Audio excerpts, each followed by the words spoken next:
Family Foundation Friday, and this one following a wonderful Kentucky Family Forum that we had this past Saturday, David. So thank you again to the Family Forum for doing that. I was thoroughly impressed, in spite of the fact that I was on one of the panels. Other than that, I was thoroughly impressed. And the feedback that I received and that I heard many others, it was great. So I know we're going to catch up on that a little bit today. Yeah. But welcome again, and thank you for joining us. Good to be with you, and I'm glad you were able to join us on Saturday. Well, thank you again.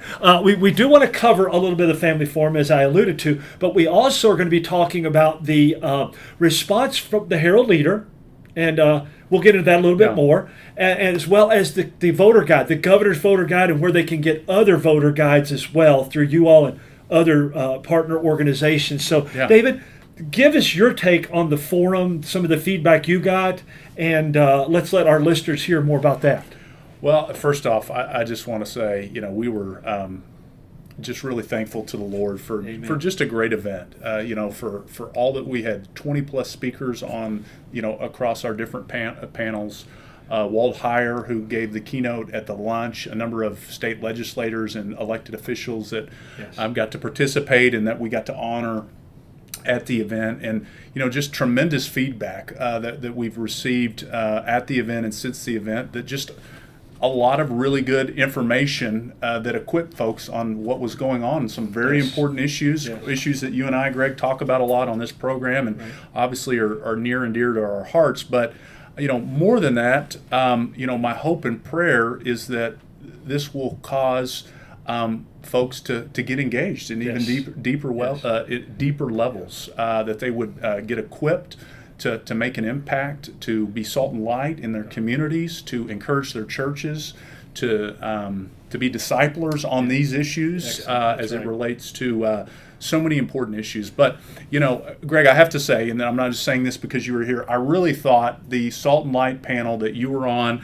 that our good friend David Clausen from the Family Research Council and our friend Josh Hirschberger from Indiana kind of set the stage really well for the entirety of the day, and really laid out some of the data as it relates to worldview, where we're at, where the church is at, but then also just an encouragement, and really set the foundation for the rest of the event. So thank you for being a part of that. Well, Dave, I would have to concur, and I would say yes. I was honored and humbled to be on that with David and with Josh, and they did a fabulous job. But I heard a lot of comments to that effect as the day went on.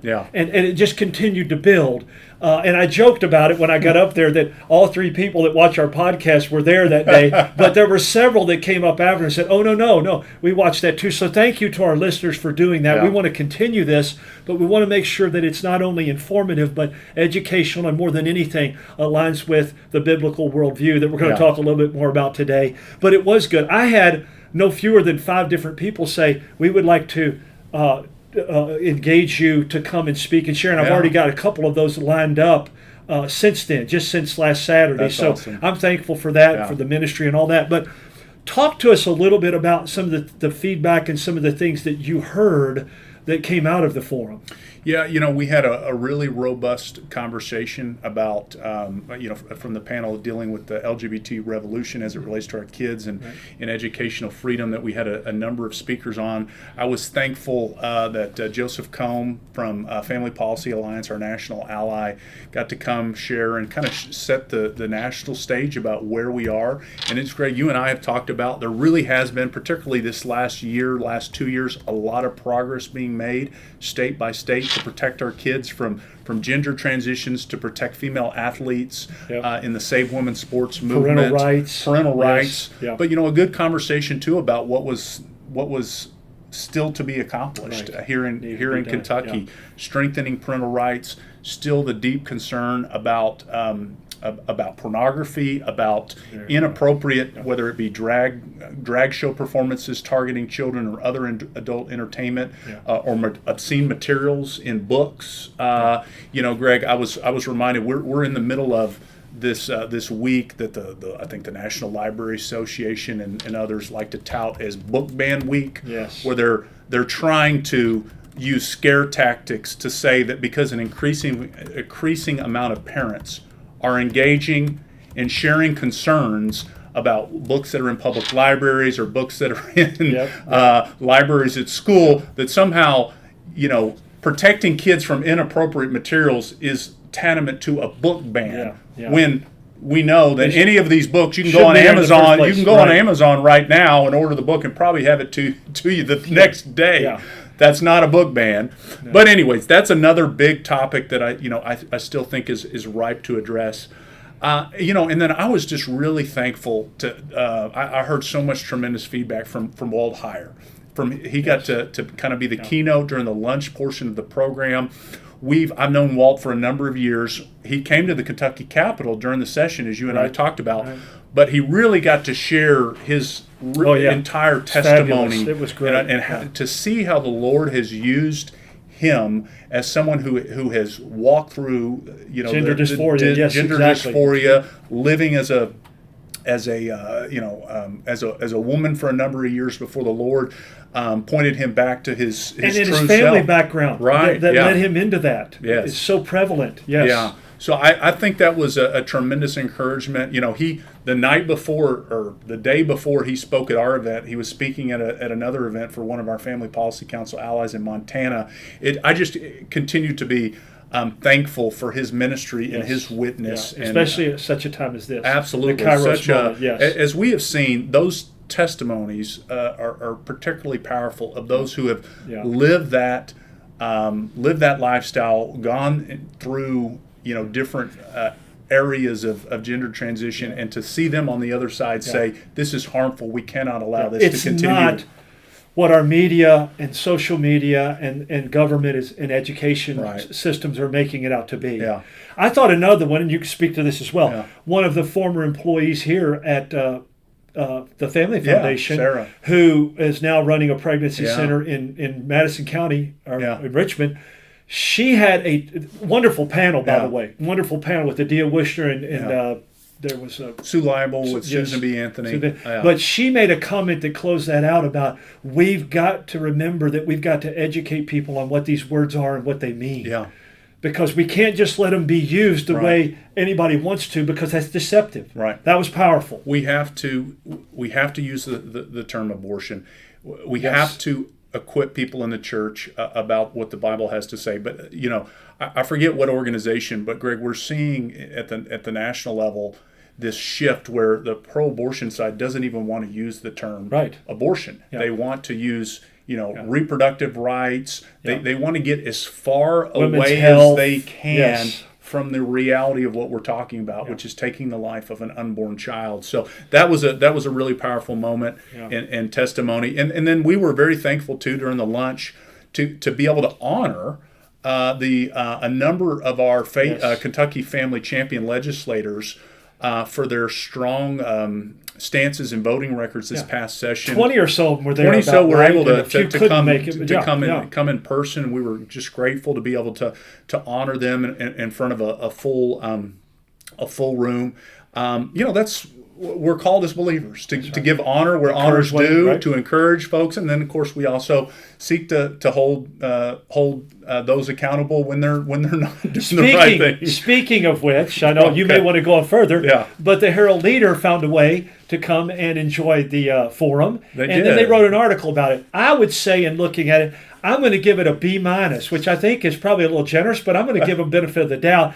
Tell me what you think and some of the things that they share with us, what they said about the Family Foundation and the forum, David. Yeah, it's interesting. So, Greg, and I appreciate you bringing this up, and in my mind, it really just further clarifies the battle of worldviews that's going on. Yes. And when you're reading a mainstream leftist publication like the Herald Leader, and they are, clearly are, or really any other major newspaper, you have to have a biblical lens on how you're reading things, because the contrast is just so clear. So they wrote a piece. The title of it was that the Kentucky Family Foundation wants to promote a biblical worldview, kind of in scare quotes. Yes. And so that is a hit piece. It's a hit piece, that is what we were intending to do. That's a part of the mission of our organization. It's not just a mission of our organization. I think it says it right there. It's the mission of the church to disciple people in a full biblical worldview. That's right. Good point. But it's just interesting that the way they frame this, they almost my expectation of the purpose of them writing it is that they're trying to scare readers that there's organizations like us and the speakers that we have that are just doing what we've always done, like it's something new. Right. So the beginning of this article, it says, public schools are working to replace parental authority by indoctrinating and grooming Kentucky's children with the liberal agenda. That's true. True. Major medical associations are in cabal with the LGBTQ revolution and want to push transgenderism on youth. Check. They talked about right. Governor Andy Beshear was a tyrannical governor who wants to block people from attending church. He did that. And by the way, as they pointed out, he let essential things like strip clubs and casinos stay open. Yeah. But not churches. So this article, again, I appreciate you bringing it up, Greg. To me, it just is another reminder for us that when those outside of the body of Christ are reporting or writing on what we're doing, increasingly there's kind of this disdain or hostility that just seeps and oozes through. But my encouragement to us and to all of us is just to continue to boldly, we don't have anything to be ashamed for. No. We know what they're going to say.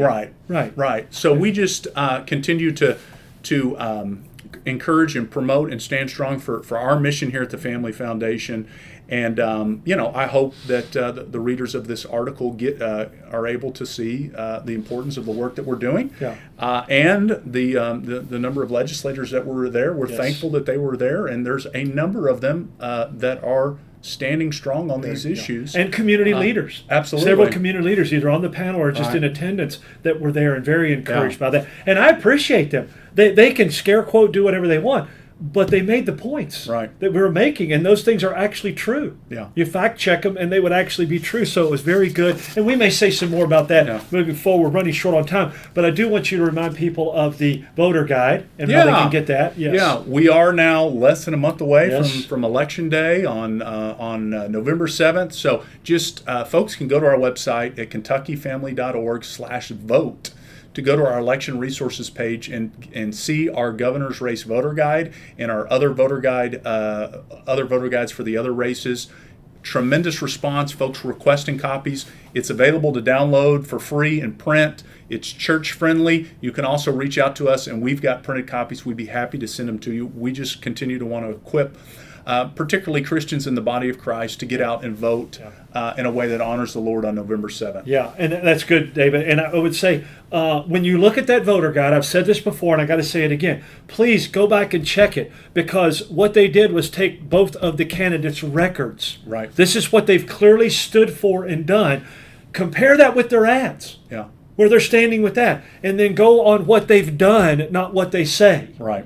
And so if you want abortion and gender dysphoria to be pushed on children and those kind of things, vote for Governor Beshear. If you'd rather not and you uphold life and not harming children, then vote for Daniel Cameron, because that's what is going on. So I just want to be clear on that. Finally, we would be remiss if we didn't mention this. We must be praying for Israel. Oh my goodness. The people of Israel. That's people say end times, and that's been said for 2,000 years, but still, we need to pay attention to that and be praying for those people. It's amazing how the world can shift in an instant. So exactly we need to be praying for praying for Israel. Absolutely. Thank you for joining us. Thanks always to the Lord. Have a great day and God bless. Stay tuned for Bill Reeser and Encounter at 12:45. Greg Horn and Hope is here. I'm Greg Williams, and you're listening to the